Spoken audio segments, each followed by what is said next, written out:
We've all heard various examples of voiceover every time we watch TV, every time you listen to the radio, a podcast, even videos like this. Sometimes the person's voice that you think you're hearing is actually someone else's voice. One of my jobs here at His Productions is to do voiceover on a regular basis. Every Friday, I turn on my preamp, and I grab my microphone just like this, and I read through a script. So I thought today it might be interesting for you to see one of those scripts and then hear how I interpreted the writing of the script. This is for a client in Merritt Island, Florida, Pastor Malcolm Wild. We've been producing this show, Sound Truth, for a long time. I've been the host of the show for, I think, close to 20 years. So this is what the script actually looks like. So you could see here, it says, the Bible's command to pray without ceasing can be confusing. Obviously, it cannot mean we are to be in a head-bowed, eyes-closed posture all day long. Paul's not referring to nonstop talking, but rather an attitude of God consciousness and God surrender that we can carry with us all the time.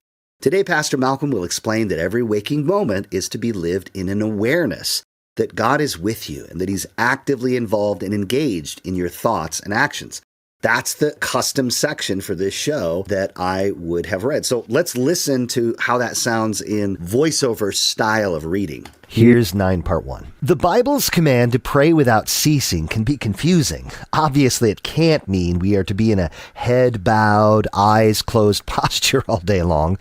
Paul is not referring to nonstop talking, but rather an attitude of God consciousness and God surrender that we carry with us all the time. Today, Pastor Malcolm will explain that every waking moment is to be lived in an awareness that God is with you, that He is actively involved and engaged in your thoughts and actions.